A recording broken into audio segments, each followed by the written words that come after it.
Have you ever been in the middle of something? You're doing really well, something that matters to you, and then suddenly, a little voice pops up inside your head saying, "You're not good enough, not smart enough, you're gonna mess this up." And just like that, it plants seeds of doubt, fear, and self-blame, making you question yourself, your abilities, and your worth. And if you've experienced this, know that you're not alone. Every single one of us has a bit of this inner critic living inside our brains, ready to pounce on our vulnerabilities and make us feel inadequate. In today's episode, we're diving deep into what this inner critic sounds like, recognizing its subtle tactics and understanding its motivations. Stick around, because by the end of this episode, you'll have a clearer picture of how this internal saboteur operates, and more importantly, how to counter its negative influence.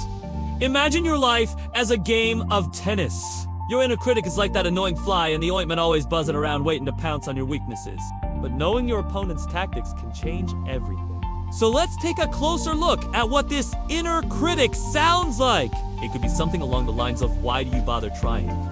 You never get it right anyway." Or maybe, "What if you fail? What if it all falls apart?" These statements might seem so ingrained in your psyche that they sound like your own thoughts.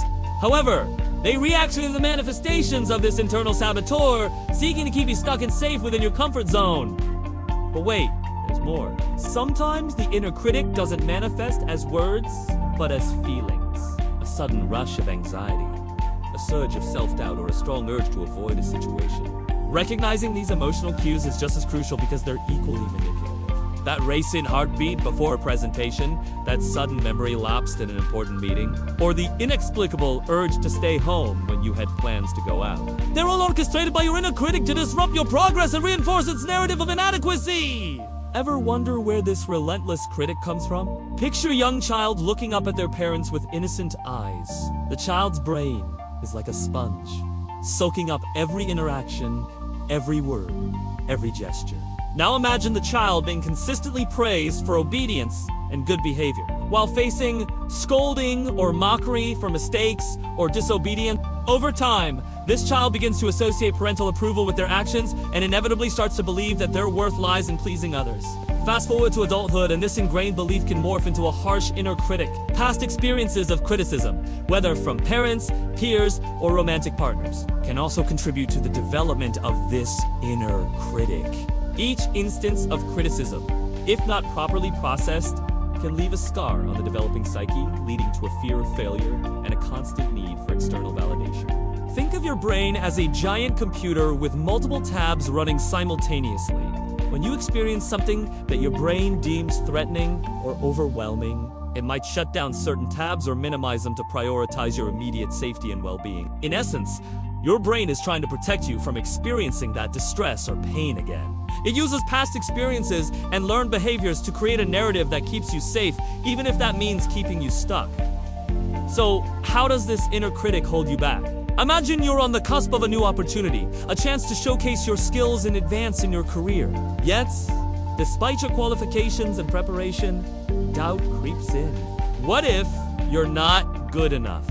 What if you make a fool of yourself? The inner critic whispers. And just like that, you find yourself frozen in a state of inaction or worse. You sabotage the opportunity through procrastination or avoidance. Before you know it, the cycle of feeling stuck and unfulfilled begins anew. As we wrap up this episode, remember that you're not defined by your inner critic. You have the power to rewrite your narrative. So start by becoming aware of your inner critic's tactics, identify its triggers, and challenge its limiting beliefs. With each step, you'll reclaim your life's narrative and pave the way for lasting peace and fulfillment. That brings us to the end of another insightful episode. If you've resonated with today's topic and want more content like this, do you not forget to hit that subscribe button and share with friends who might find value in these discussions. Your engagement fuels our journey. Thank you for joining us, and until next time, keep thriving.